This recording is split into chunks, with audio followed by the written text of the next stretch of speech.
discussion, Visvakarma Prabhu, regarding the direction of management and what Srila Prabhupada said in 1977, just a few months before passing away.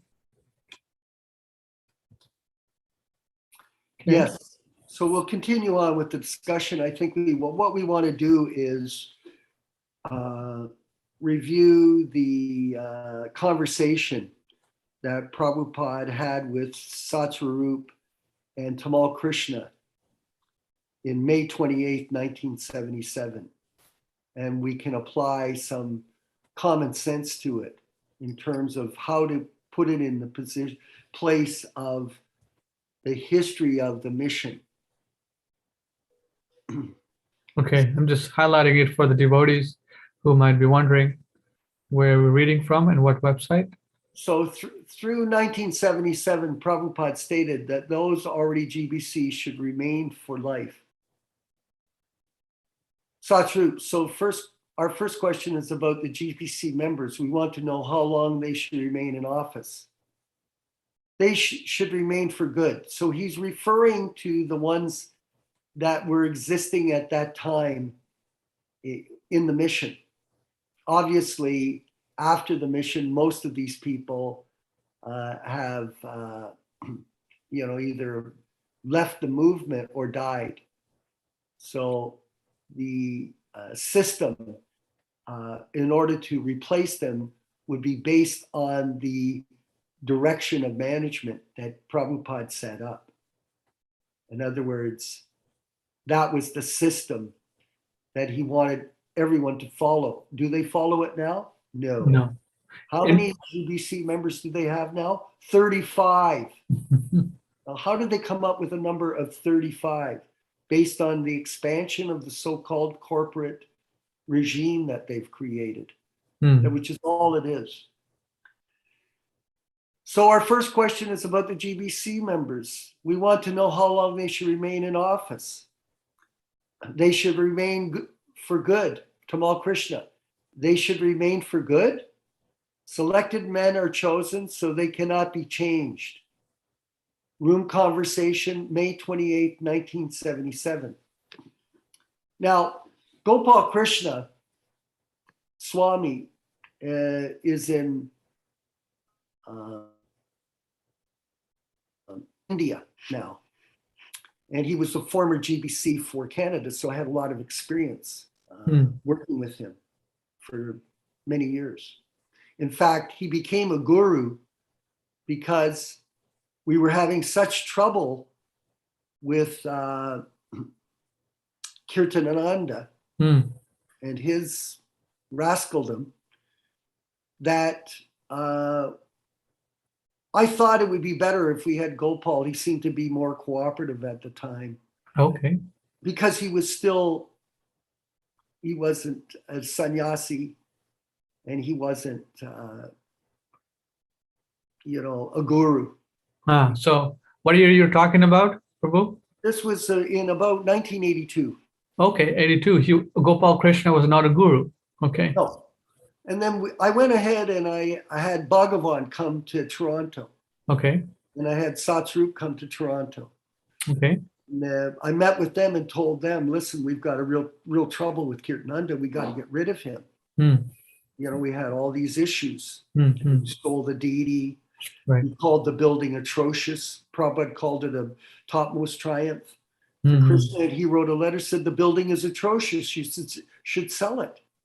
Absolutely absurd. And at the same time, he's a pedophile.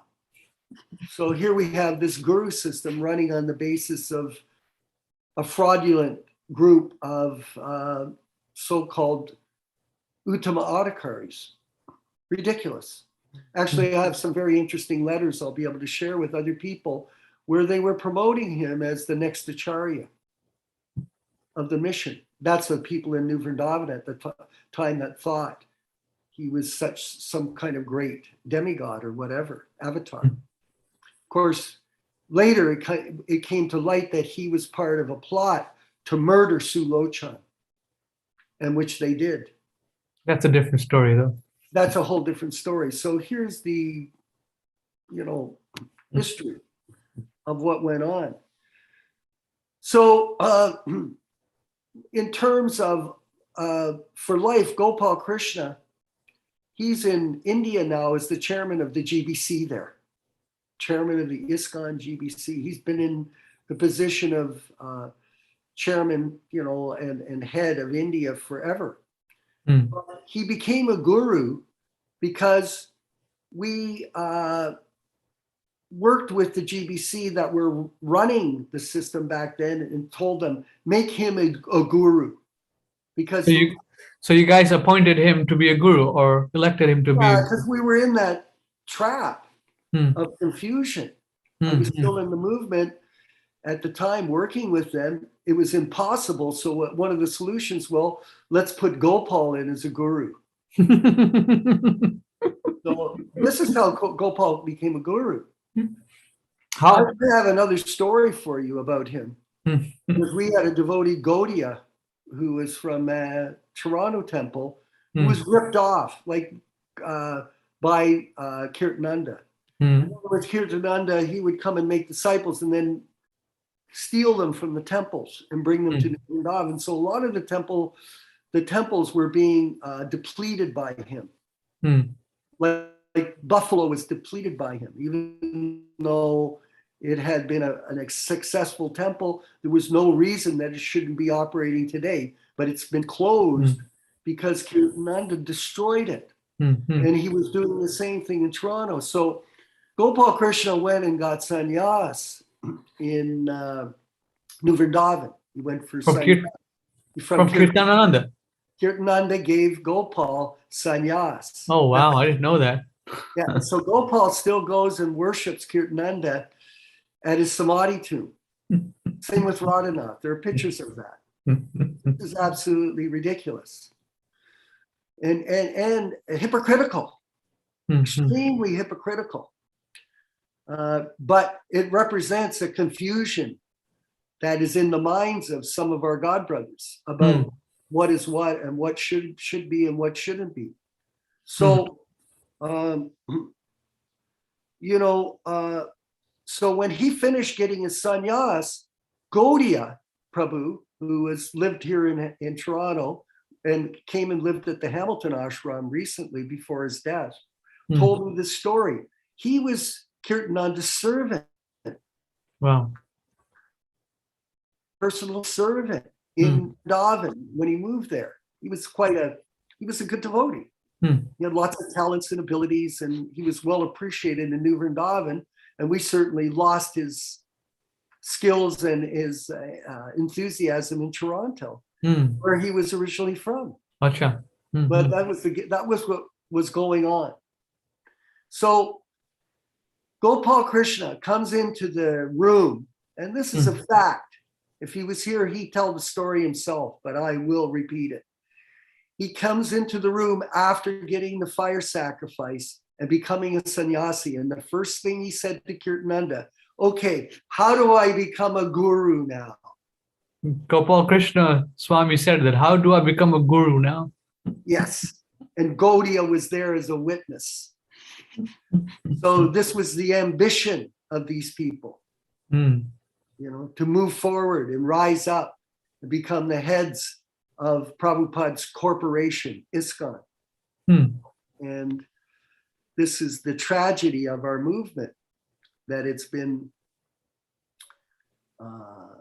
absconded by these people who are interested in profit, adoration, and distinction.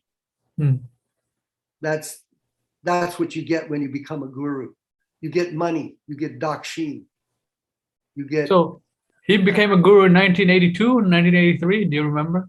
Around that, you'll have to look at the appointments and go and see. Okay. So about it is around 82, 83, yeah. Okay. And then after that, pretty much he destroyed the whole yatra in Canada. Nandi Keshwar was the president of Montreal. Bahudak was the president in Vancouver. We were all longstanding presidents who had done all kinds of service. And Lakshmi Nath in Ottawa. And within a little short period of time, more or less, we became discouraged, depressed, and just banished because we have objected to the system of the GBC guru, zonal guru authority. So one question. You guys put Gopal Krishna up front because Kirtanananda was a disaster, right? And Yes. then then Gopal Krishna, so at that time he was not a Maharaj or Swami, he went to Kirtanananda's camp, got sannyas, and then asked Kirtanananda Swami that, hey, how do I become a guru? And then he came back to Toronto and Canada, and the whole thing became a disaster.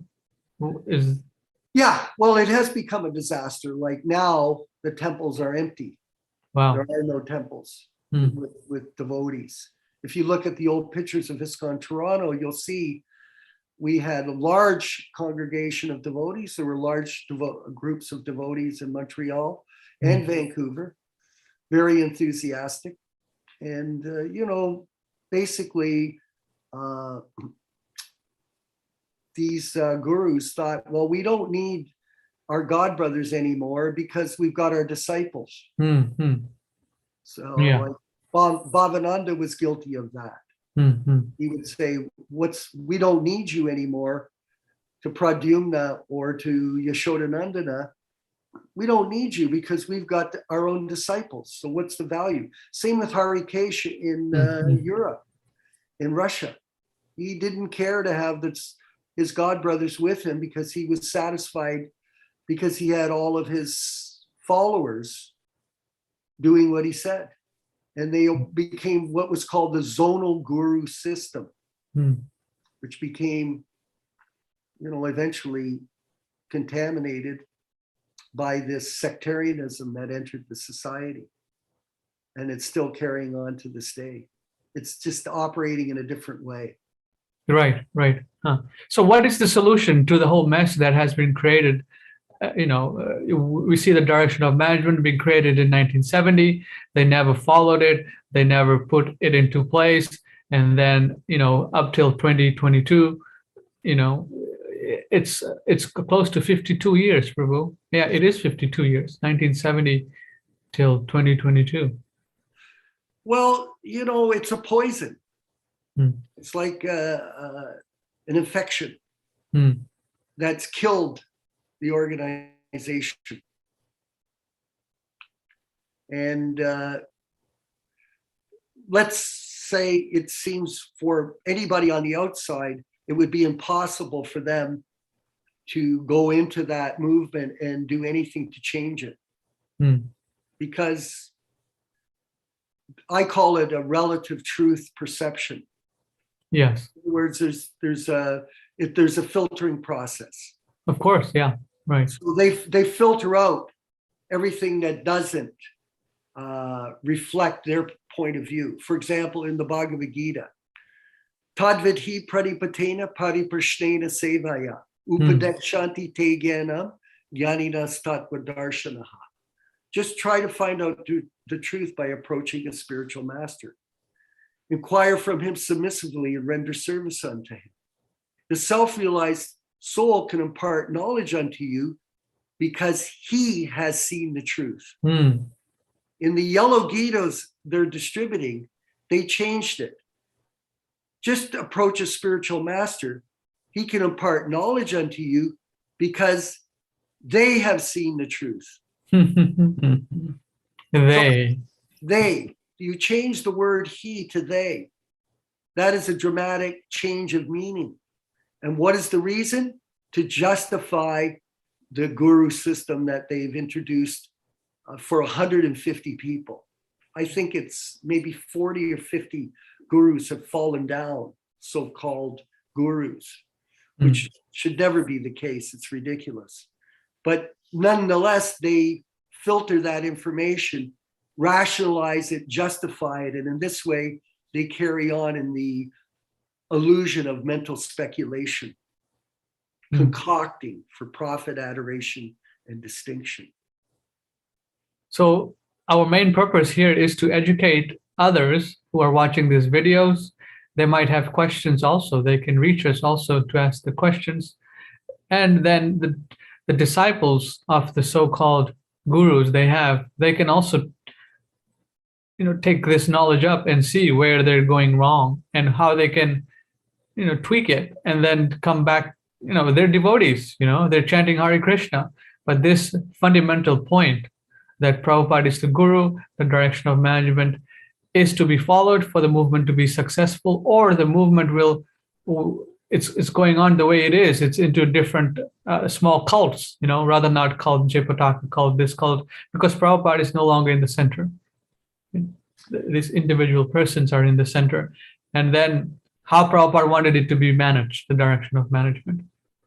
So these are very simple and common sense things that devotees can apply in their lives, and they'll see a drastic change in how they see things and how the movement will continue for thousands and thousands of years. Well, the fact of the matter is, it's a seed, bhakti lata bija. And it is watered by the process of hearing and chanting. Yes. But along with that, there are specific rules that must be followed. Otherwise, weeds grow in the garden, as explained in the Chaitanya Charitamrita. So these weeds are based on breaking the 10 offenses in chanting the holy name. And one of them is to disobey the orders of the spiritual master. So Prabhupada is giving us all kinds of direction through his Vani incarnation. And it requires this careful study of these directions by a group of Brahminicals, students of his, of scholars, and then the open-mindedness of the membership to follow these instructions so that the seed of bhakti is not disturbed by the weeds that enter into the garden of devotion. So this problem is a very difficult problem. And for us, what we're saying is these gurus, for example, Bhakti Vikash, I think it was Bir Krishna Goswami. I watched a video of him. And so he was speaking. And again, like, I don't want this is not fault finding. This is facts. This is them speaking. So if you don't believe me, you can ask them. I'm not looking for faults. I'm looking for defects in the logic to follow the disciplic succession. So he says this. He goes, well, someday we may have to accept initiation in the form of Ritvik, where people will come in and be initiated as Prabhupada disciples, along with all of us accepting disciples under the elected guru system. Who said this? Bir Krishna Goswami. Oh, I watched him say that. Now, my response to him is this.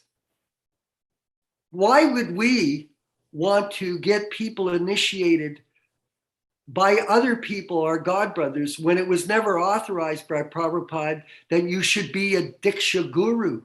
Show me in writing where you have that authorization, where you become a guru by an ecclesiastical vote of the GBC body. This is all a concoction based on profit, adoration, and distinction, and inherited by a bogus group of gurus initially, who mostly fell down, were killed, are dead, yes, or are dead now, and they're moving into the oblivion of time. The only person that's going to stand in this ISKCON movement is Srila Prabhupada, unless he is reinstated as the Diksha Guru and the Siksha Guru for our mission, Diksha Guru for all the new membership, all the new people. Then this movement is doomed by these individual elected gurus and their guru cults. Yeah, money, profit, fame, adoration, distinction. What a tragedy. Right. So if anyone has any questions, comments, and if they'd like to share these videos, they're welcome to share it with the devotees, with online. There's no bar here to share and reproduce or cut or remove the videos in small chunks and then publish it online so people, devotees, get to know what is the real history, what did Srila Prabhupada exactly want. Well, people are going to debate it. That's common. People debate everything. We have That's a right right. to speak too. They can't banish us from, free speech. They may try to, but we can speak. But the fact of the matter is, there are devotees all over the world that are of the same temperament as we are. That Prabhupada is the guru for them and for the new people that they introduce Krishna consciousness to. All we do is teach people how to stay enthusiastic by taking shelter of Prabhupada's instructions. In other words, it's a little less, communal in the sense of large groups right now, but we're using technology to be together. Like, for example, in Vancouver, we have an online class every Saturday, which is visited by hundreds of devotees, or not hundreds, but about 25 devotees every week right now. Bhagavad Gita class, and different people give the class. And there are other Zoom meetings, and there are lots of other groups of devotees throughout the world that have the very same perspective as we do. So hopefully in the future, we'll become more connected and people can use that as their association, because association with devotees is very valuable. That's why we're doing these talks, is to discuss them amongst each other and clarify the facts regarding how Prabhupada wanted his mission to be managed by those of us who are still alive that had the association of our Guru Maharaj personally. And being able to share this is a very valuable commodity for our listening audience. It's not fault finding. We're not interested in fault finding. I'm busy chanting my rounds every day, running my ashram here. We have all kinds of programs for food prasadam distribution. We have a farm project that we're developing. We have a temple that we purchased that we would like to get going in the future, a church. So all kinds of people within our community here in Hamilton that are interested in Krishna consciousness, that require association. So we're sharing that association locally. Our principle is preach locally, think globally. So there's centers in Montreal. Aprakrita has a center there. There's Vancouver.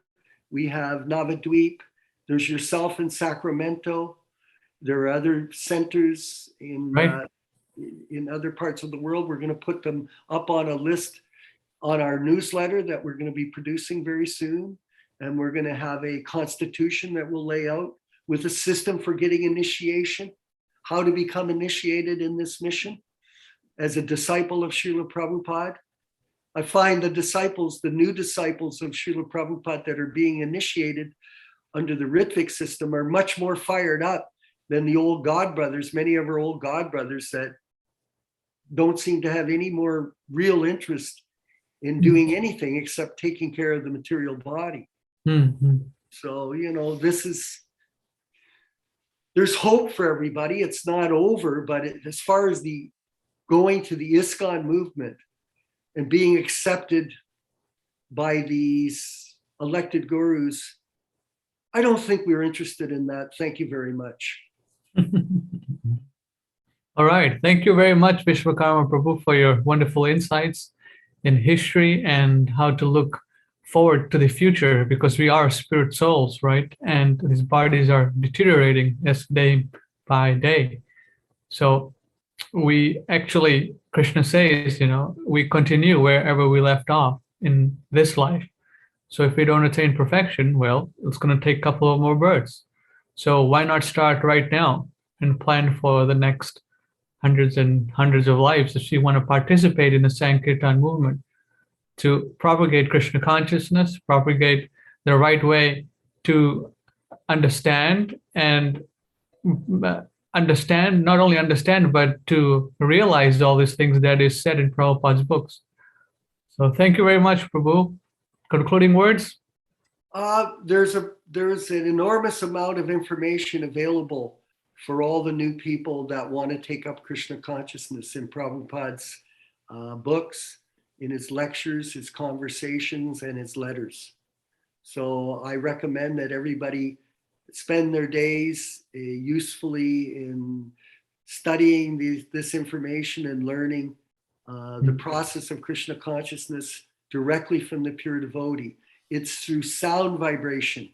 And Prabhupada his books were written through a dictaphone. So he was speaking them, and then they were edited and made into the masterpieces that they have become. So constantly take advantage of his association in his Vani incarnation. And at the end of life, you'll go back home, back to Godhead. All right. Thank you very much, Prabhu. We'll continue our next session in a few days.